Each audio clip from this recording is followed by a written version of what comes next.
Okay, you guys. All right. So once again, really, I'm just trying to show you guys this whole step-by-step process of how I went through this, because I just closed on this property September 30th, so that you guys can now see everything that I've gone through in order to get this property, and got everything I went through to even search for the property.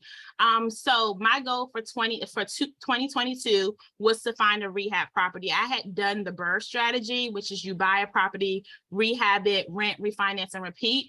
However, my rehabs were on a much smaller level. I don't think any of my rehabs were over like $40,000.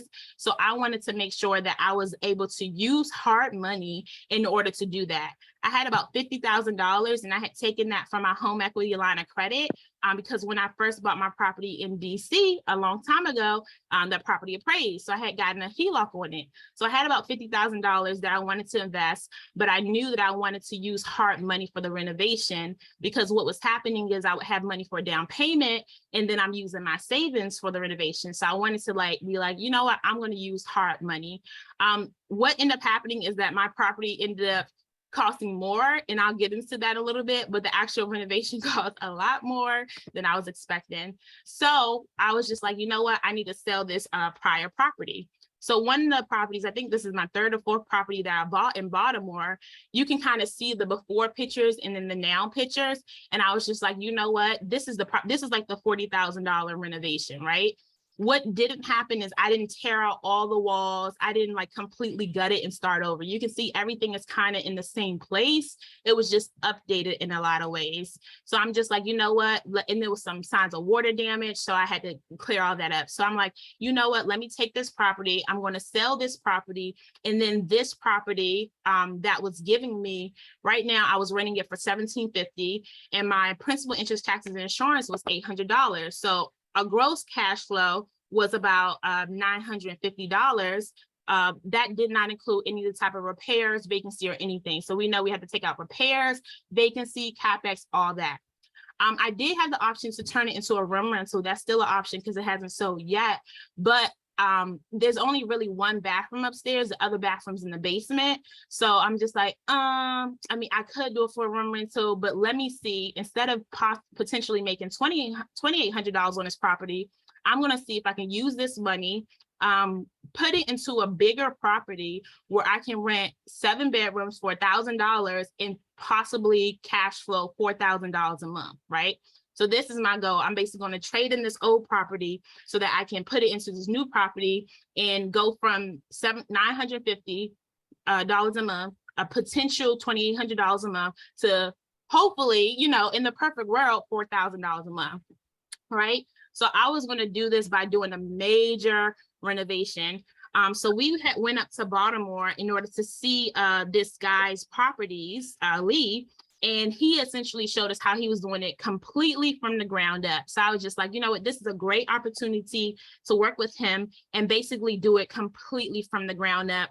Not the ground up, the walls are still there, the ground is still there, but basically gut everything and start everything new. So now this is what the property looks like. And this is, I'm going to call this my Coldstream project because this is in a Coldstream area. So just really quickly, before I got to this step, what I had to do is I had to identify what market I wanted to be in. I had to research my market.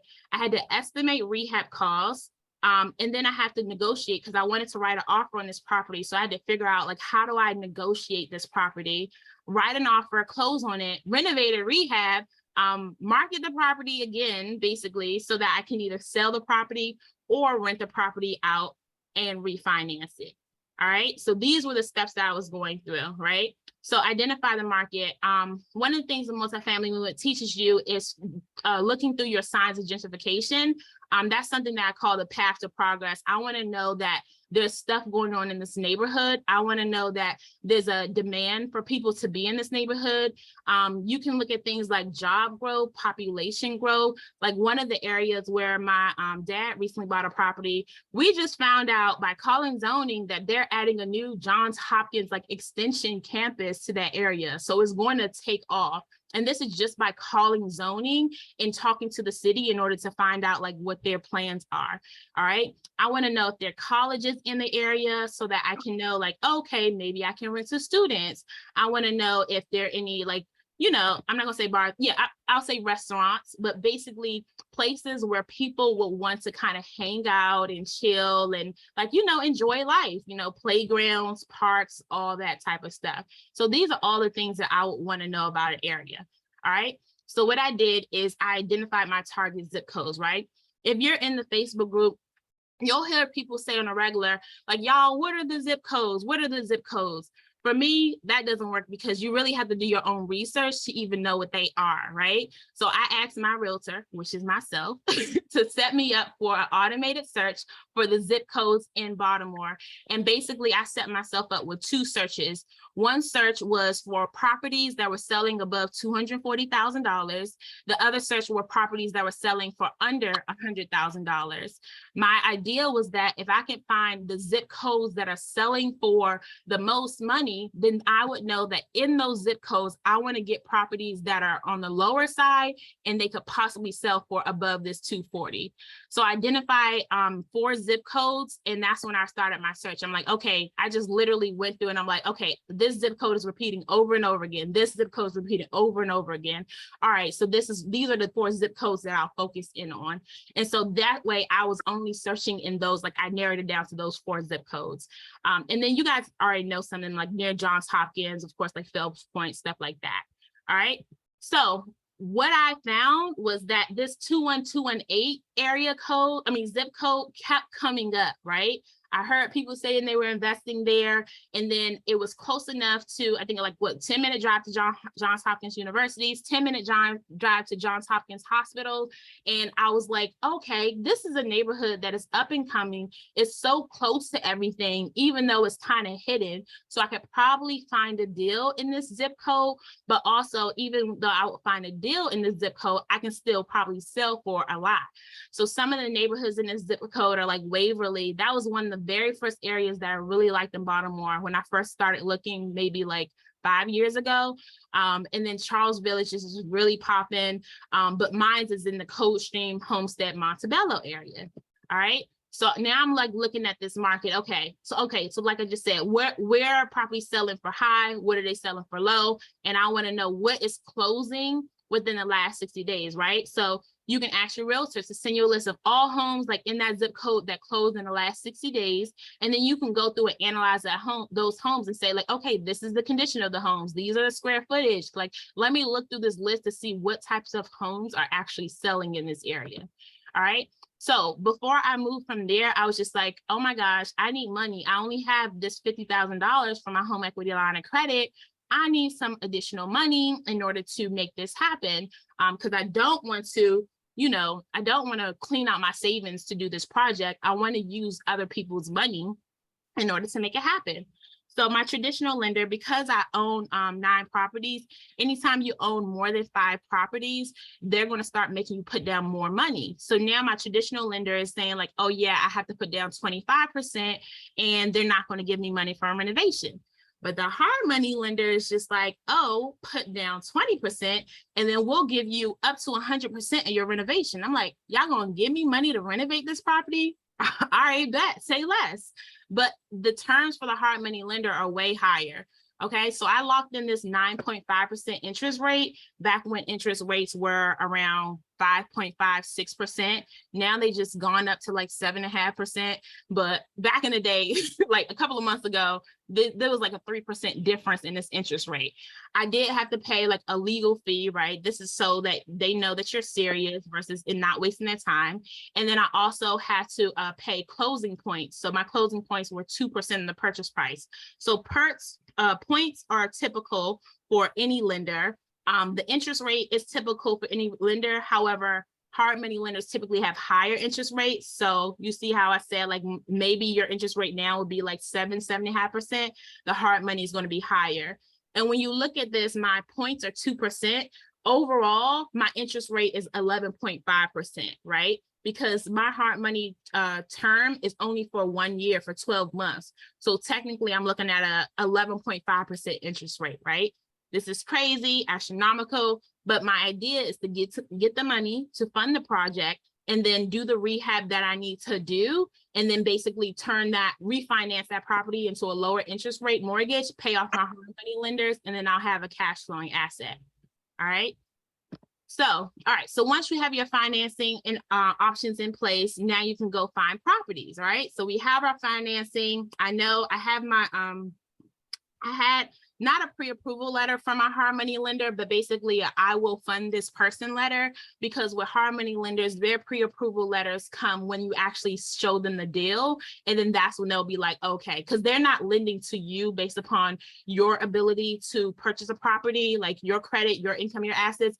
They're lending to you based upon the idea that the property will be successful. Like, is this a good property, essentially? Like, you do have to have a certain credit score, but oh, I see hand raised. I'm so sorry. You do have to have a certain credit score, but they're lending based upon the property. Okay, sorry, Robin, I see your hand raised. Questions, you know. Yes. Okay, so you told us the terms. This is from the slide before, and if you have this already, tell me it's coming. But so you told us the terms. Mm-hmm. That's what you needed to actually get the deal. What are the carrying costs, if you don't mind? Because so you had to have your 50,000. Yes, to ma'am. it, and then you got the terms and got the rehab money. But now there's also money to carry the loan for 12 months. Okay, right. From? So, okay, so you have your down payment, which is 20% of the purchase price. So you'll find out later that my purchase price was around 100,000, which is $20,000 for the purchase price, right? My legal fees, these are all my upfront costs, right? This down payment, the legal fees, the points to close, all that stuff. My carrying costs are actually going to be 9.5% of the total loan amount. So you'll find out in a little bit that my loan to buy the house basically was like $150,000, right? Because what is that? That's the. So that was the purchase price of the property. Well, 80% of the purchase price of the property. So $80,000 plus like an additional $70,000 essentially for the rehab. Got it. Okay. All right. So let's say it's 80, and these are round numbers, $80,000 plus an additional $70,000 for the rehab means my loan is around $150,000. And this is my hard money loan, right? So this only is for 1 year. So my carrying cost is going to be 9.5%. So $150,000 times 0.095%. My carrying cost is going to be $14,250 for the year. Divide that by 12 months. Means my monthly payments are $1,200 a month, right? So this is like your principal, interest, taxes, and insurance. Well, it's not. It's like your principal and interest, right? But with hard, how you like is that how do you so you paid your 50 or you had your 50 to buy it? Yeah. How, if you don't have to share this if you don't want to, but like where are you getting that from? Are you putting that on credit card, or is that part of your savings that you're paying the carrying cost? Yes, exactly. So my $50,000 that I used to purchase it, remember, I've only used $20,000 for my home equity line of credit. Got it. Okay. Right? Plus, I use I would even say an additional $20,000 that I've used from my just for closing costs and like upfront costs in general, right? So I would say $40,000 I've used. So right now I have another $10,000 just from this line of credit that I can continue to use. Now, I'm personally just paying this money out of pocket because $1,200 is just like a regular mortgage. And then also I'm not paying $1,200 up front, because what I'll tell you in a little bit is that you pay on a draw schedule. I haven't taken out the full 150,000 because I haven't gotten my draws back for the rehab. This is how much they will lend to me. Right now, I've only taken out the initial 80,000. So my first payment is going to be 80,000. Let me see, 80,000 times 0.095. So 7,600 divided by 12. So my first payment is around $633. As I actually take out the money for the renovation, then it'll go up. Understood. Okay? So I'm just eating that 633. I could have used it from this 10K. I could put on my credit card because they have an online payment system. So I could do that because I started my business credit card, right? I could put it on there. Those are all options. Got it. Okay. Come on. Did you have a question? Okay. It was the same, so just Okay. breaking down the annualization. I think everybody. Yep. And then that's the other thing to note is I'm only talking about interest payments. That's what hard money is. You're only paying interest payments, right? Whereas with your bank, you would be paying principal and interest, which means that instead of paying $1,200, you'll be paying $1,200 plus your principal, which may be $3,000, and be paying a lot more. So these are just interest only payments, which is great. I'm not paying down the principal because my goal is to refinance this property and pay it all back at the same time. All right, so now that I have my financing in place, I'm like, okay, now I gotta go search for properties. So where am I gonna search for properties? Number one, we can search for wholesalers. So Jasmine already brought in one of my wholesalers, Marshall, what is it, Marshall Homes? I still call him Baltimore wholesaler. She brought him in, so he taught us all about wholesaling, but he has deals on his properties. I know what zip code I'm looking at. We've looked at auction websites, the MLS. I drive for dollars, so I want to drive in these neighborhoods and see like, oh, there's homes on this block. I like this block. I like this block.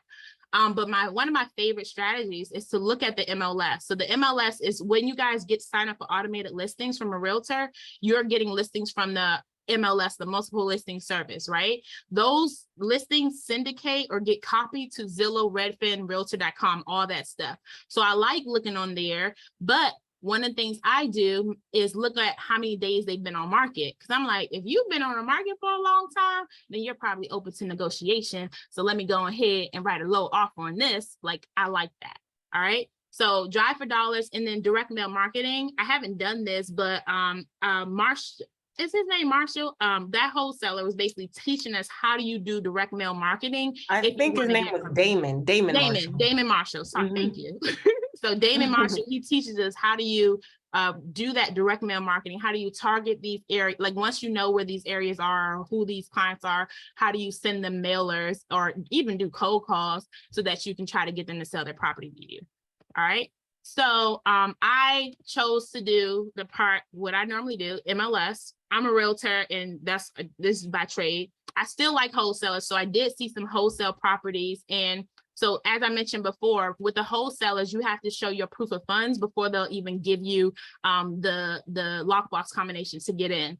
So I had to send Damon my proof of funds. So I just sent him like either my home equity line of credit or like a bank statement showing that I have enough money to like, you know, for me to actually go see this property. So one of the things that we did was once I figured out these areas, I was like, okay, I'm going to research the properties that are in this area. Oh, thanks for dropping it, Jasmine. I'm going to research the properties that are in this area. So I have my automated listings. All right. Now from the automated listings, I can go through and favorite the ones that I want. And then I'm looking at them on Google Maps, right? So Google Maps has an option where you can actually like look at the street, right? Y'all know Baltimore is popping. It's on and popping. So you can look at the street and see if the boys are hanging out. Right? You can look at it on Google Maps because if they are on Google Maps, they're gonna be there when you get there too. So I looked at the streets in order to see like what is going on in the streets. Does it look like a nice little residential area? Does it look vacant, abandoned? Or does it look like it's a family area, cars on the street? Does it look lived in? Is it all boarded up houses? So that allowed me to say like, oh no, I don't like this area. This is all boarded up houses. This is like the middle of nowhere or the alley. This house is actually in an alley, or there's actually no house here. It's burnt down. That allowed me to narrow down some properties. So from there, I created my favorite properties list. And now I went through the photos. So I'm like, okay, let me look through the photos to see how much renovation is actually needed, right? Because I didn't want anything that was too big because I was like, you know, this is gonna be a big renovation as is. I don't want to get something that's been burnt down. So I had to look through the photos to see if it's something I could work with. And then once I looked through the photos, I narrowed down my list some more. And then I looked at the property history, such as days on market, If they said it was a rental property, like some of the wholesale properties, they say that they're a rental property. I want to know, well, is it registered as a rental? Because if it's registered as a rental, that means it had a rental inspection, and you can see the date of the rental inspection in the Baltimore City like property registration site. And if I know it got inspected recently by a rental inspector, then I know it's at least decent enough to live in, right? So I'm like, okay, so I'm looking at all these different options. And then zoning. Zoning is really something you have to call in to see, but you can literally just send an email, say, hey, is this property zoned as a duplex, triplex, whatever, and they'll say yes or no, right? All right, so from that, I had my properties, I analyzed them before I even went to go see them. I wanted to know, like, I wanted to do a comparative market analysis, which is a sales analysis to see what other properties and homes were selling for, like really like not even in that home. Y'all know Baltimore is very block by block. So I was like in a 0.5 mile radius. Or I wanted to do a rental analysis to see what were rooms renting for in the area, because I'm thinking about doing travel nurses or renting by the room. And then also what was the whole house renting for as well. I want to know if I needed to rent out the whole house because I didn't want to do room rentals, like what does that ring out for? Just from the pictures, I was able to estimate some rehab costs and be like, yeah, this kitchen's old, this bathroom's old. And then I was able to estimate some expenses. And then I kind of did some math to figure out what I wanted to offer or what the rehab would be based upon the list price, right? And then as Robin talked about, I had to calculate in my acquisition cost, which was the points, basically 2% of the purchase price are the points that you pay up front. And then how much would the down payment be based upon the list price, if that's 20%. So I had to look at all those acquisition costs, right? And then Robin, I forgot to mention earlier, so the $1,200 a month, that's just your interest. You still have to make sure you're paying your property taxes. You still have to make sure you're paying any utilities in the properties. Those are additional carrying costs that you'll have to pay. But like I said, my property is I bought it for under 100,000. So the property taxes aren't a lot. It will be a lot once it reappraises, but let's deal with that then. All right, so I have the property tax website. So I did actually look to see okay, what are property taxes? Because I wanted to know what my cost would be. And I wrote all this information down. All right, so now I had to figure out, well, how much is this property worth? So I had run comps on this property and saw that the properties were selling anywhere from $275 to $325. So I'm like, all right, let me stay somewhere in the middle. Let's assume that the after repair value, which means the value of the property after you finish your renovation, is $295,000. I'm gonna take 70% of that because I'm gonna assume that 30% is either my profit or my equity. 30% is what if the bank only allows me to refinance and pull out 70% of the property of the property's value, right? And or what if I want to sell this property and I need to have some sort of profit? So that'll be my 30%. So I'm looking at 70% of this after repair value. This is what I have to work with. So one way is to figure out what you would offer on the property, right? So this is what people do, like the wholesalers do. They say okay, or not necessarily wholesalers, but just investors in general. They say, okay, I'll take this $206,000. I'll minus what I think the rehab will be. I'll minus my estimated acquisition and holding costs. So that's the point.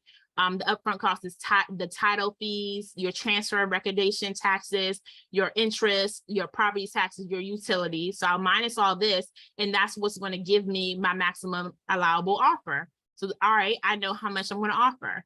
Then I had to flip it around in my brain because sometimes the math, I got to do math backwards. So I was just like, okay, well, what if I have this after repair value? 70% of that is $206,000 minus the sales price, right? So this property, well, this is what I want to pay for a property, $94,000. Okay, so that means I have $112,000 to work with. Now I need to subtract that from this $112,000, the acquisition and holding costs. So I need to subtract the points, the title, transfer recordation taxes, the interest, property taxes, utilities. And then the only way I know transfer recordation taxes is because it's a certain percentage of the property sale. So you can look that up. Title fees, I just estimated. I was looking, you can just Google, what do you think title fees are going to be? They're going to change a little bit. And I also looked at some of my old closing documents to see how much I paid for title fees in the past. And I just estimated that. And then that gave me, I'm like, okay, so based upon this, say this is $50,000, right? 112 minus 50. Let's see if my math is mathing. 112 minus 50. Say this is $50,000. That means my renovation budget can't be more than $62,000 because that's what I have left after doing this. So I'm like, duh, I can renovate a property for $60,000. I've been renovating properties for $40,000 and less. So great, that's easy. All right, so these were my upfront costs. So I paid for an appraisal because I wanted to make sure that the property would appraise. And so even though I was using hard money, which is basically like a cash offer, they still want to make sure the property is going to appraise. So they asked for 2 appraisals, one in its as-is value, and then the other one as the after repair value. So I essentially got 2 appraisals, and I paid probably like $100, $200 more for the appraisal. So I probably paid around $600, whereas normally I felt like appraisals like $400 or $500. Asia, correct me if I'm wrong. I'll be forgetting sometimes. I didn't pay for a home inspection because as I was going through the property, I was just like, dang, this property is big. It was set up as a 3-unit. So I'm just like, you know what if I use this property as the property to do the full renovation? So I didn't know that at first. I'm just like, at first I'm like, oh, I got $60,000 extra just from my math. Like, all right, I'll use that. But then I'm just like, dang, this could be a property where I try to do the full renovation, because even if everything crashes and burns and I go over budget, which I'm already over budget, even if everything crashes and burns, I will still make money even if I go over budget on this property, right? So I'm like, okay, who needs a home inspection? I'm going to have like a contractor, someone walk it, just to tell me what I need to do. And basically everyone was just like, yeah, you need to start from scratch. Why am I paying for a home inspection to tell me what's wrong when I'm going to gut the property and start from scratch anyway? Now, if you're not planning on gutting a property, 100% recommend a home inspection, because also I was buying the property as is, but when you get a home inspection, you can use that to renegotiate the price, right? So you can use that to say like, oh, the home inspection says that this, and that are wrong. So can you take X amount off the price that we agreed on, because now I had to fix this stuff. So I definitely recommend you getting a home inspection. All right. So my other upfront costs, I already talked about all these other things. I had to add in lock changes because previously someone lived there and I wanted to change the locks like the day of and or the day after closing, because I do not want anyone going back in there and squatting and then I have to get them out. Absolutely not. And then I wanted to put an alarm on the property. So I'm like, okay, let me budget for a new alarm system. That way, even if they do try to break in, the alarm's going to go off. Please don't go out. We good to go. All right. So once I did that, I estimated my upfront costs. So I knew on average, like what I was going to spend. And then I drove around the neighborhood. So at this point in time, I hadn't actually identified my property. I was now going to actually go see these properties that I had identified, that I had favored it, and I had narrowed down this list. So I went to go see all these properties. I walked through them. Some of them I was just like, oh no, I'm not even going inside. And others was like, okay, I'll go inside, but I'm not going in the basement. So others I was able to go throughout the whole house. So I went through, I walked these properties in order to figure out if it's what I want to invest in. Were you by yourself, Tiana, or did like Lee go? What'd you say, Robin? Were you by yourself when you were walking, or did Lee go? Or No, I was by myself because I didn't know if I wanted to work with him. This is just like, because I buy properties in general, so I didn't even know if I was going to use him yet. I was just like, yeah, let me just go see what's out here. I was just itching. I was like, it's about time for me to buy something else. Like, what is this $50,000 doing sitting here as a line of credit? Let me use this. That's exactly what I was at. So, so when I was looking at in the area, some of the things that I was looking for. So in addition to those like 21 signs of gentrification, I was just looking for other renovations that were happening in the area, because I know like, hey, if y'all are going around here and renovating this neighborhood, then maybe I should, because at least like y'all put money in, like I should put money in.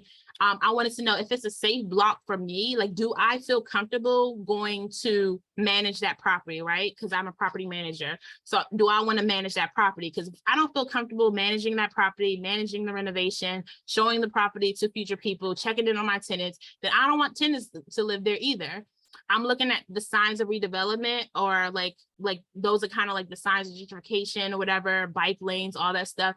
And I also want to know like, what are the area amenities, right? So because we were on our whole little travel nurse rental thing or room rental thing, I'm looking at where are the closest hospitals, like is there a grocery store, like what's in this area that we can see.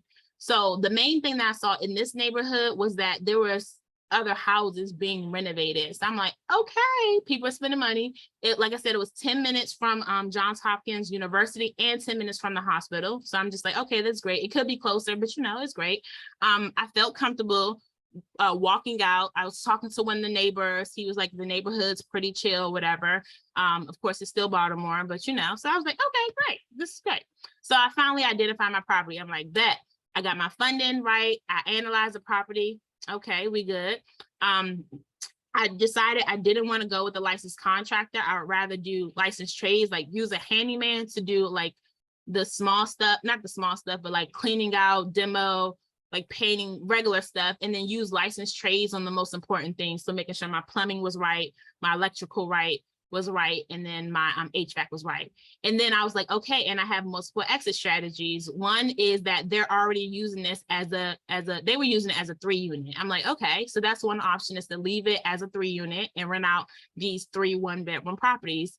Another option was to turn it into like a 7-bedroom property. Another option was to do it as a 2-unit. So I'm like, okay, I have multiple exit strategies. I could also sell this property, or I can rent it out. Like, okay, all right, I got some options. So once again, this property on market, a lot of days, it was a lot of days on market. So I think it went on the market in like December, and I closed on it at the end of September. So that was like almost like 8-9 months on market. It was vacant, which was important because that means I didn't have to evict someone. So that means that the day I closed, the very next day I can start doing work. It had multiple unit potential. So it had 3 separate entrances to the property. The seller, I did negotiate, and I got like $5,000 off from the seller, but whatever, that works for me. The room rental analysis was really strong, and based on like some smaller renovations that were in the area, I was just like, oh, okay, yeah, I could flip the property. This property is bigger, so I should be able to sell it for a little bit more. All right, so this is my property. This is what it looks like now. I'm going to show you guys what it looks. So it praised for just under $100,000. And the ARV was like 290. So like I said, before it was even a triplex, it was not legally zoned, because I had to reach out to zoning to figure out if it was legal. So before it was used as a triplex, it was actually a liquor store on one level and then the apartment upstairs. So I think that, why do you think it was on the market for so long? I don't know, girl, it's Baltimore. So I don't know why I was on the market for so long.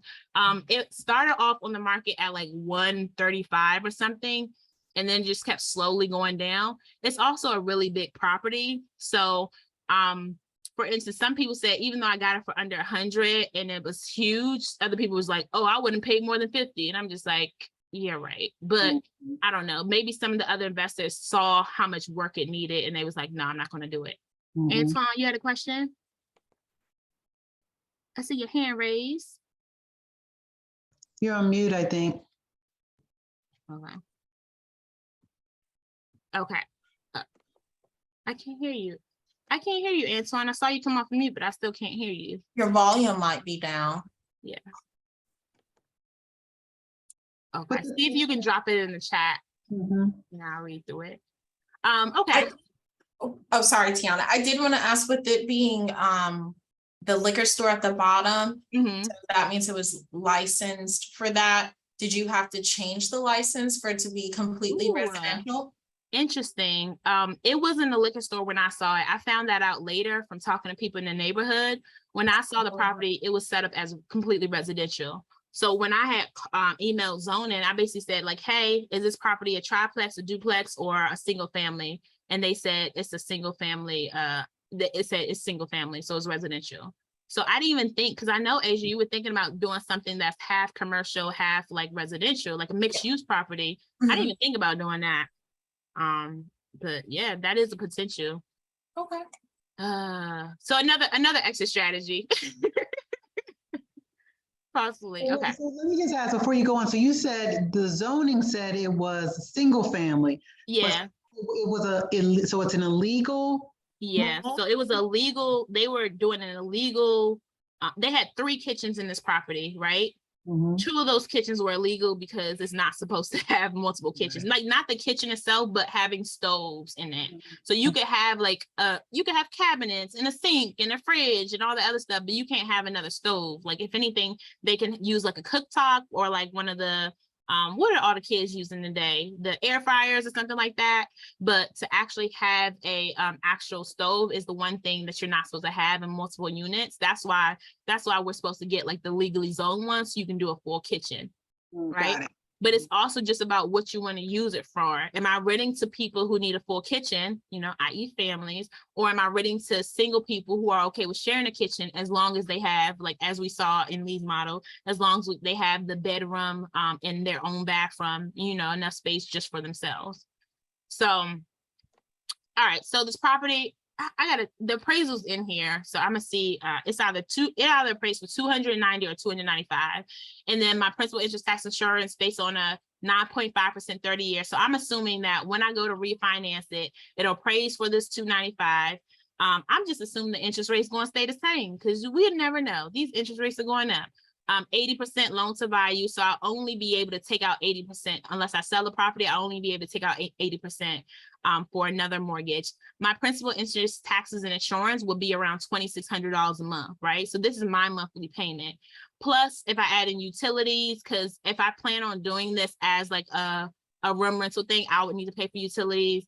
CapEx, theoretically, if I'm doing a full renovation, I shouldn't have a lot of capital expenditures because everything's going to be new, which is great. Repairs, vacancy, I still added out all in. So say I'm all in around $3,500, right? When I was looking at the house, and I'll show you guys the architectural drawings, I designed it so it could have 4 bedrooms upstairs, 1 bedroom on the main level, 2 bedrooms downstairs in the basement, which is like a separate in-law suite.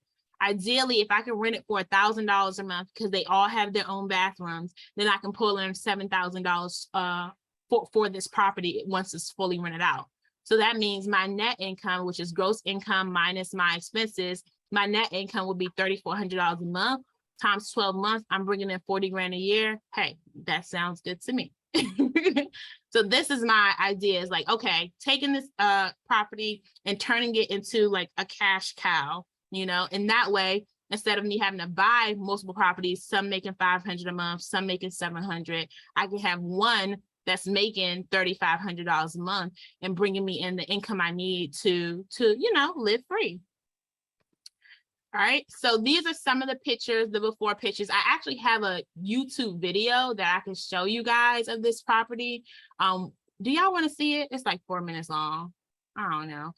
If y'all want to see it, let me know because I'll play it. Yes. Okay, okay. Well then, let me see. I actually have the YouTube video. I'm gonna pull up so y'all can see the actual property. So this is the inside. Hopefully, it's no real sound, it's just me walking, but let me know if you hear anything or, yeah. All right, so I came in, let me just go back real quick. I came in, it's this little living room area, and you see this wall, this is where bedroom, so they had built out a bedroom, super tall ceilings, and they had installed some ductwork. Of course, all people stuff everywhere. So this is the first bedroom, completely illegal because that's not an egress window, that's too tall. No one can get out of here. So I'm like, okay, this bedroom has to go. That's going to become a kitchen. I had to turn on my light because I was like, what's going on? I need to turn on the light because it's getting dark back here. And then, sorry, as I move forward. And then there was a full-size bathroom. So I'm like, okay, perfect. There's already plumbing here. I can either keep this as a full bathroom or turn it into a half bath because I'm going to try to put the kitchen up front. It was just 2 additional closet spaces, because the bedrooms didn't have closets. And then the closet underneath the stairs. And then, so this is the first unit, right? A 1-bedroom apartment on the main level. And then, so you saw this kitchen in the back, drop ceilings. Come to find out later that there was a fire in the property. Like when we pulled out everything, you could tell that they had fire damage. So this was a side entrance. So the other people would come in through this side door and then they would go up these stairs. The stair treads, as you can see, are really skinny. So that's the first thing I'm like, that's the one thing I for sure want to change because I hate this in Baltimore properties. So then you have 1 unit over here and the other unit on the other side. So this one was set up as an efficiency. So you could see this just a big, large area, a closet here. And then on this side, there was a bathroom. Beautiful bathroom. And then this actually was like kind of an addition, like this property was further back than the other properties. And then you go on the other side of this beautiful property, and this was their little kitchen area. All right, so you can tell like, okay, so here's one of the electrical panels, and then there was two of them. So I'm like, 2 electrical panels, that means it has to be zoned as a duplex. Nope, it wasn't. So you can see, all right, so there's something wrong with the roof because things are leaking. All right, so keep a note of that. So basically I'm using this to know like, okay, what should the renovations be? At this point in time, I still didn't know that I was going to gut the whole thing and just start from scratch and like try to pull up this big goal. So now I'm going into the second unit, right? So this one, they have a bathroom as soon as you come in that door. I think I do a double bath, okay. Bathroom, you see the tub. I don't think there's a shower, no shower head. So you see, I think I double back so you can see there's a deadbolt on this door and deadbolt on the other door. So I was thinking like, all right, even if it's not a real kitchen, it's still like a separate unit. Someone would appreciate that. People would appreciate having their own space. And then this was their kitchen, right? And I was just like, okay, yeah. So people will still appreciate this, but then I had to think, well, who am I going to rent this property out to? Am I renting out to families or am I renting out to individuals? Because if not, that kitchen can become a bedroom. This little living room area, that can be another bedroom. You could probably move some walls. And then this is their 1 bedroom for this upstairs unit. And I was just like, this can become another bedroom. So this was the whole thing. None of the bedrooms had closets or anything like that. So I'm looking at this like, oh yeah, it's 3 units. Perfect, I'll do that. But then I reached out to the city and it wasn't zoned as 3 units, all right? Because I'm a realtor, I have to obey the law. So I was just like, well, I can't leave it as 3 units, but I could use it as like just glorified room rentals. But you know what I'm gonna do is I'm just going to turn it into like this, like, yeah, the glorified room rentals, but how I want it designed. So I'm taking this $100,000 property, I'm gonna turn it into a shell, and I'm gonna, oh, let me pause this. And I'm gonna turn it into what I want it to be turned into, all right? So it's gonna be so interesting when y'all actually see the property, because you're gonna be like, what? This is a property? So this was how it looked, right? Y'all saw the kitchen, the bathrooms, everything like that. Oh, I put the bathroom in twice. And then we had to, first stage when we closed was to get rid of all the furniture and stuff. Y'all saw all that stuff. And then they actually did demo. So this is how it looks now. This is how it looks now. So we filled up 4 of these cans. Each of these cans are $600, right? I estimated we would probably have 3 cans. So I'm already over budget by these dumpster cans. They pulled down all this stuff. You see this roof, you can tell that some of the boards are rotted, so they have to be replaced, right? So if I had not done that, I would have had, you know, painted, had new flooring, this, that, and the other, but I would have roof issues that I wouldn't have known about. And then you'll see later, like when you guys walk the property in the basement, there was sign. Oh, I didn't even go in the basement today because I'm like, I'm not going in the basement. It was a whole separate unit and it was dark. So I'm like, there's no utilities on. I was like, oh, I'm not going in there. So I was like, okay, yeah, no. But I was like, if I just budget an extra $20,000 for the basement, I can just leave it as a, you know, an empty space, or I could turn it into a storage space. I can rent it out as a studio. I can do all this stuff. Nikki says she wants to see it. We are going to see it on Saturday. So yes, this is the property we're going to go see on Saturday. All right. So my value add strategy, right? This is for every single property that I do. I want to take a property and I want to increase the value of it. So number one way is to increase the number of bedrooms, right? So this property is 3 units, but it's 3 bedrooms essentially. So I want to see if I can go from 3 bedrooms to more bedrooms. So 5 or 7.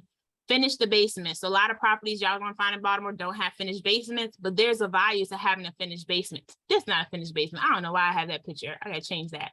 And then update finishes. Some properties just look old. They look like they have like the same appliances, the same stuff from when they were built like 50 years ago. So you may just want to do some updates. So there's different ways to add values. Of course, they say kitchens, bathrooms. Your appraiser is going to say the number of bedrooms is important. Other people will say like increasing the square footage, so building an addition or things like that. All right. So based upon what I wanted to do, I needed to estimate my rehab costs and basically break down like how much would it cost now that we walked through the property, how much would it cost with labor, materials, timeline, permits, everything like that. So one way to do that is I can just do an initial estimate myself. And mine, actually, I think I go through this on another page, so I'll go through that. Another way is to get 3 quotes from licensed contractors. That's what everybody say, but they don't realize that these contractors out here suck. So I don't want to do licensed contractors because they're gonna look and they're gonna give me some random number that they don't know how they come up with. I wanted to budget it out by trades because I wanted to know how much every single step was going to cost me, because this is my project to learn every single step from beginning to end. This is how much it's going to cost me. So I wanted to budget out by every single step.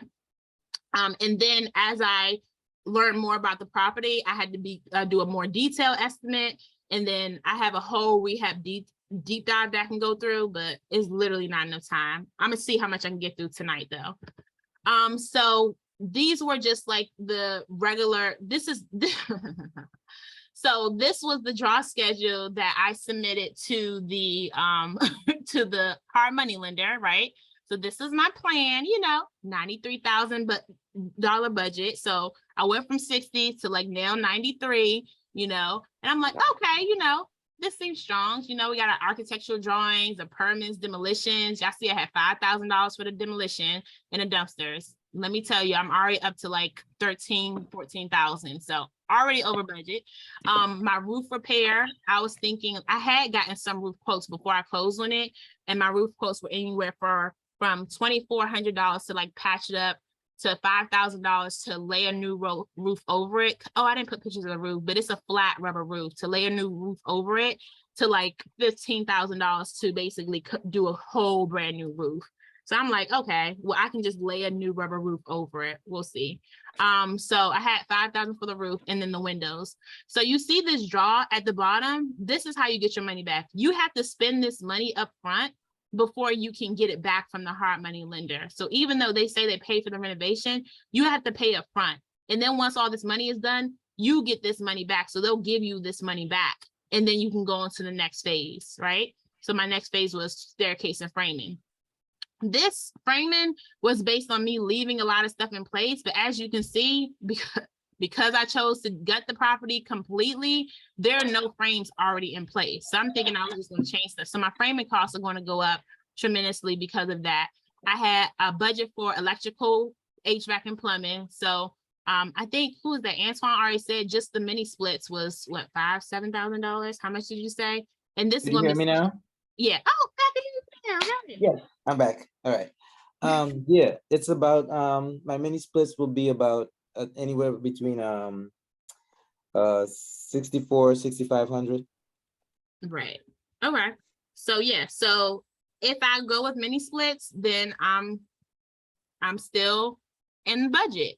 Yeah. But if I And I do would central I would HVAC, I would recommend it for you. Reason why is because, like I said, because of the because I did my homework regarding mhm, the projected cost of oil and heating for the winter right. month.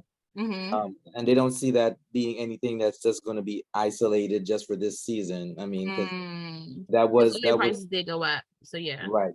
That was a problem for me last winter, and it's going to be even a bigger issue this winter.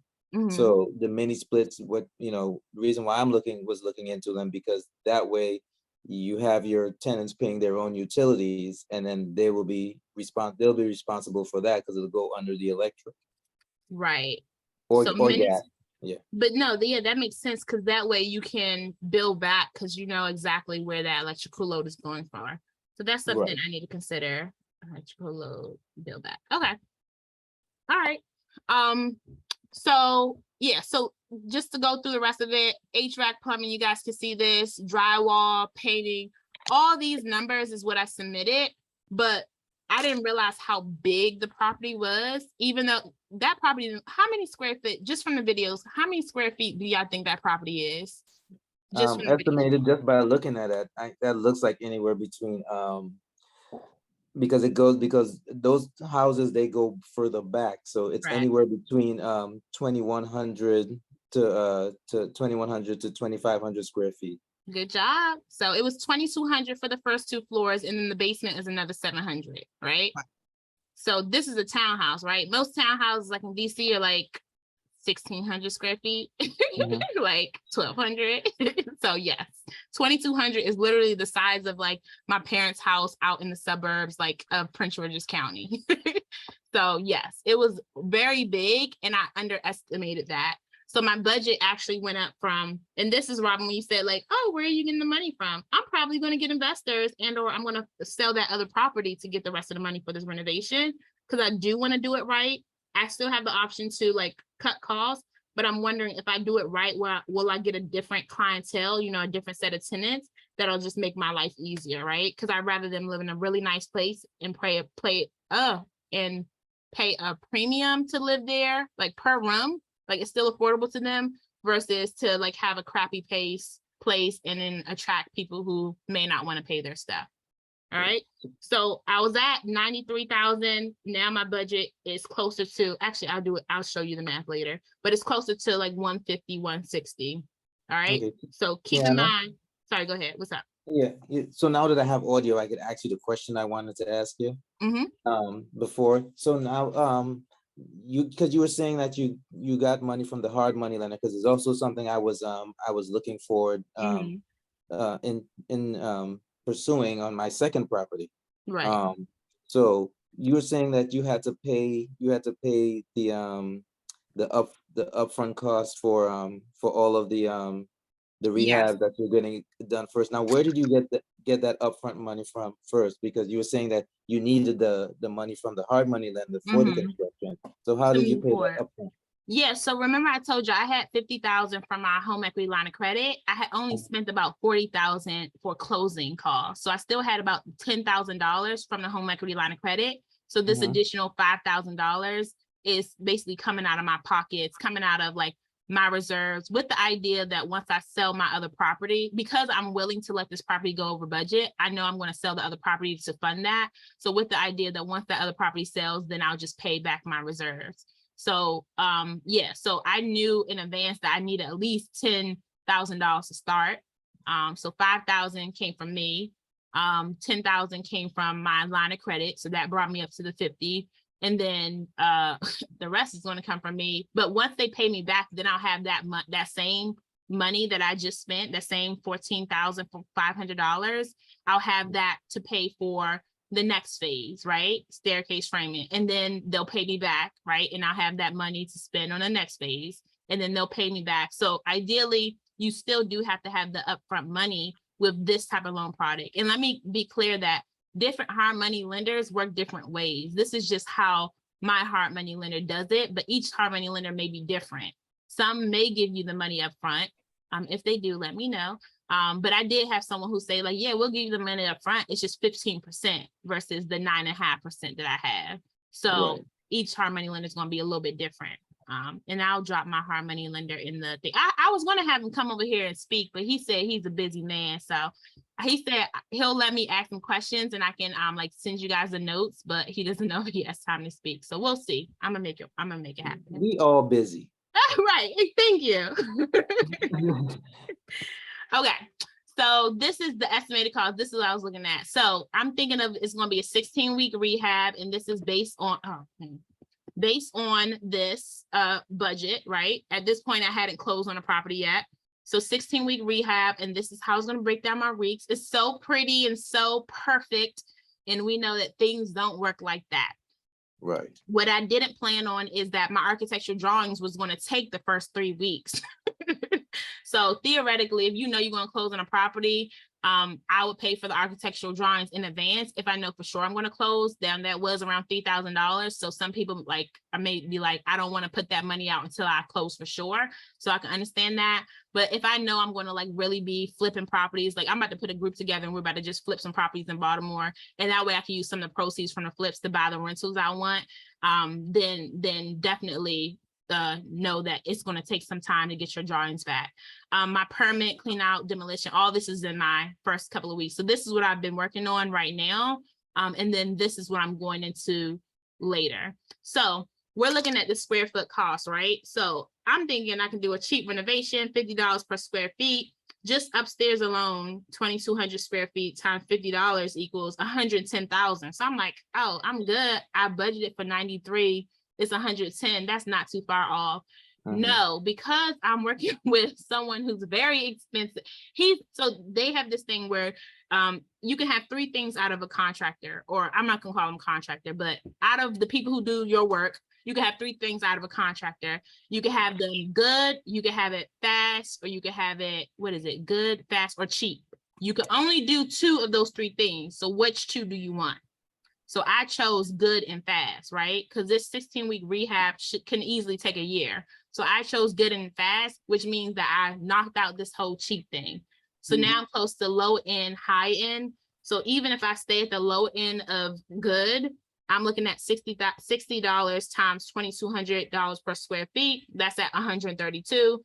For $80 times 2,200 square feet, that's at 176,000. So let's say if I split the difference and go at $70 times 2,200 square feet, I'm looking at $154,000 for my renovation.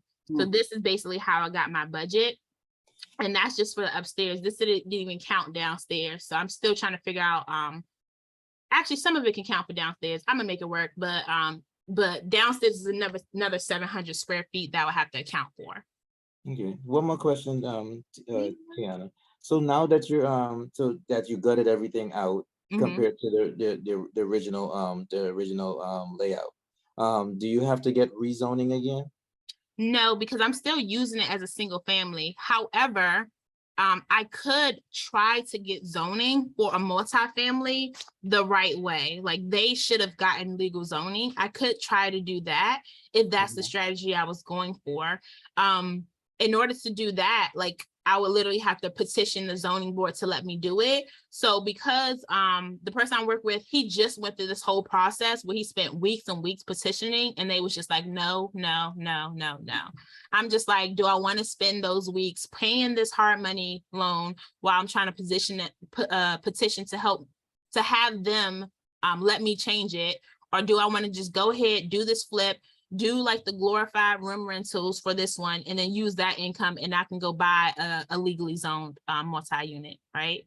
So theoretically I can use this money. Even this property, even though I said like $300,000, if I'm pulling in $4,000 a month, I can easily sell this to an investor for more in cash flow. So I may not be able to sell it to the regular single family, but I can sell this to investors and say, hey, this property makes me $4,000 a month. Maybe after I sell it, I increase it. So maybe you're only making 3,000, but that's still great any day. So I can still sell this to an investor if I wanted to.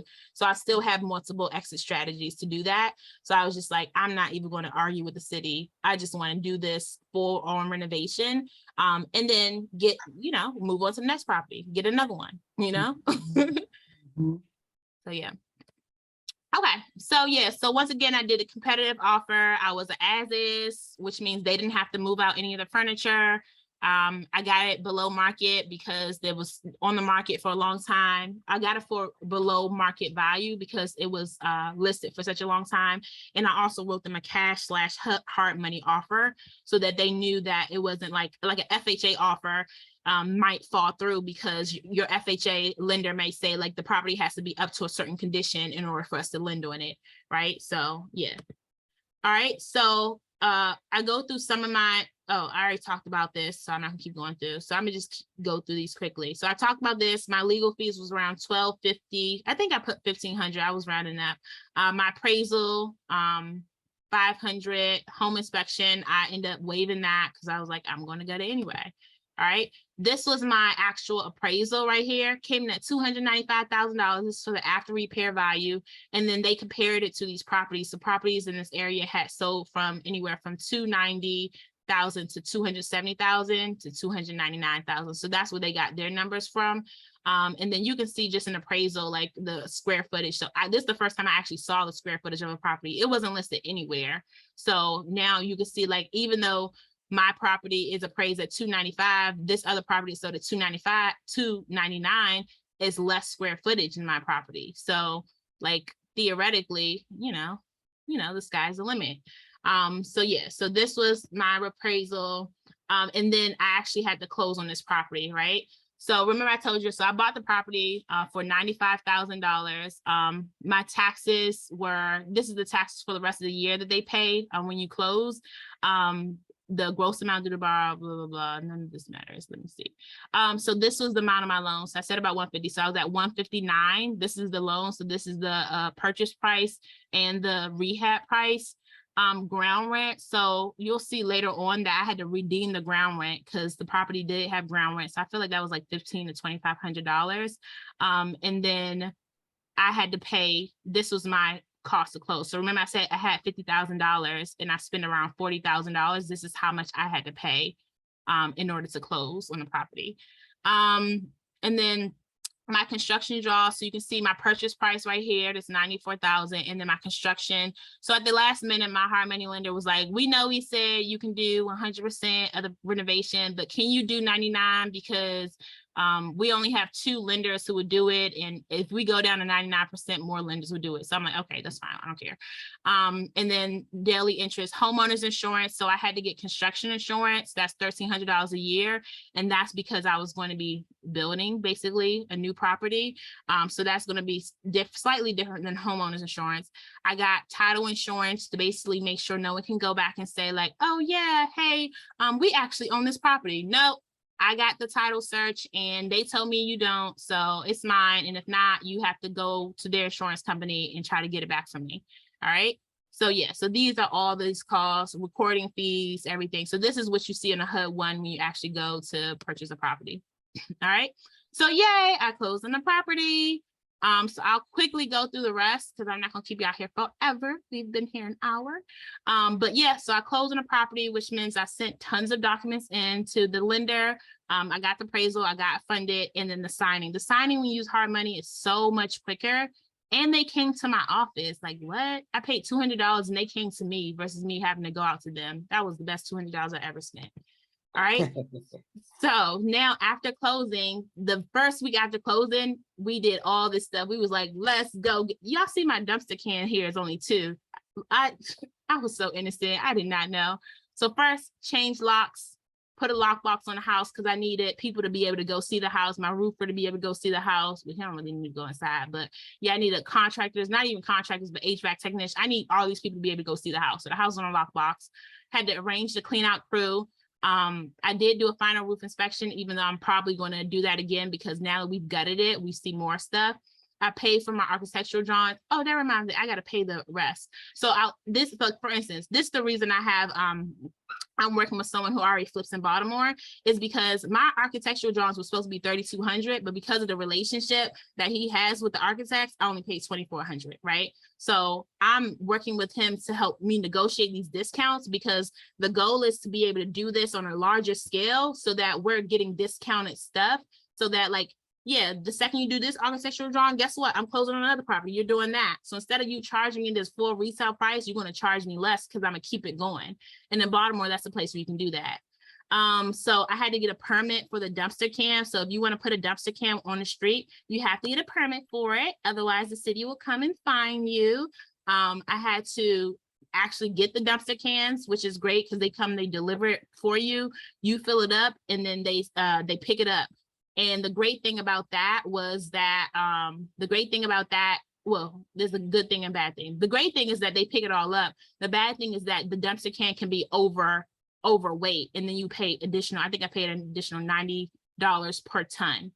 You know, when people in Baltimore see your stuff on the street, they're going to throw their stuff in there. So out of nowhere, people throwing their couches, all this stuff that's running me extra money because they're just like, oh, dumpster, let me get rid of all my old stuff. And I had to pay that cost. So keep that in mind. That's kind of why you need boots on the ground. So I had to pay for a tarp, pay for a rope. They took the rope off, like people in Baltimore. Never mind. I'm not going to say anything because I'm being recorded, but shout out to Baltimore. Woo woo. And then I was hiring this rehab manager, right? We talked about Lee. So I'm hiring him as my rehab manager, not my contractor, because we're actually going to go find like our licensed contractors, but he's the person who's going to make sure that everything stays on track so that I don't get analysis paralysis. And I'm just like, I don't know. Do I want to do this? Do I want to do that? It's like, no, let's move. Let's stay to the 16-week timeline. So that was going to be, I think, what, 10% of my budget? Yeah. So my initial budget was like 90,000, so it's supposed to be like 9,000. So I think it's around $10,000. So, and ideally, like I said, I should get this money back when I have savings because of the relationships that have already been built, so that I can get discounts on other stuff. So I'm hoping, I mean, I know I'm gonna get this money back even when I go to sell it. So it's an investment as well. All right. So phase 1, junk removal, demolition. This is supposed to say roof, even though we didn't get the roof down. Windows, carpentry, because I wanted to do the new stairs, and then framing. I had to search for my dumpsters. So yeah, so this is the lady. I was just like, hey, blah, blah, blah. Can I get a permit?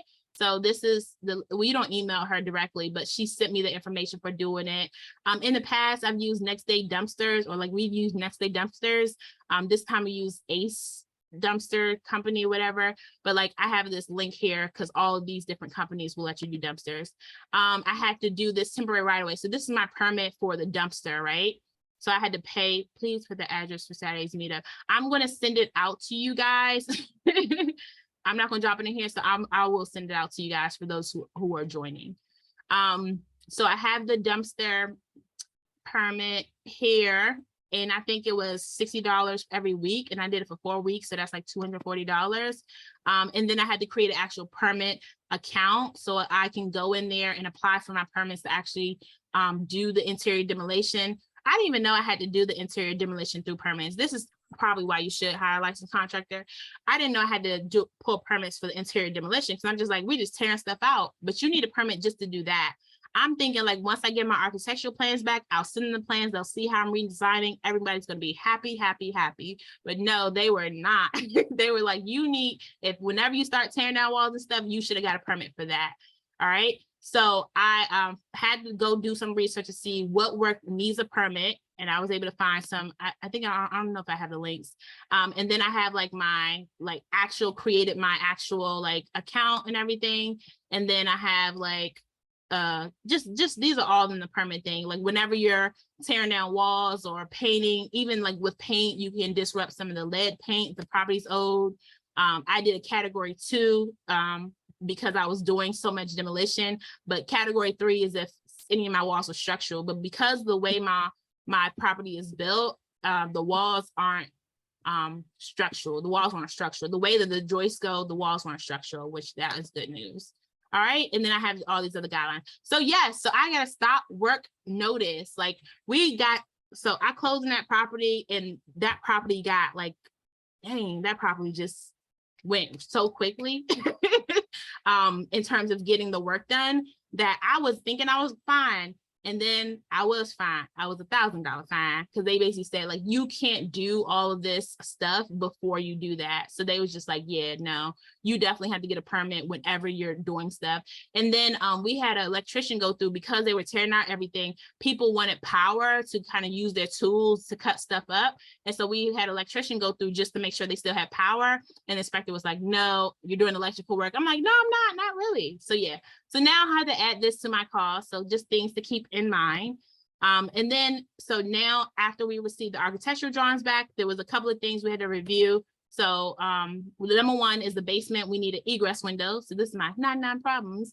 The basement weren't egress windows. So now I have to decide, did I get a survey on this property? I need to see how I can get a survey to figure out where the street starts and where my property stops, because my property is an in unit. So I want to build a window well so I can get its egress window.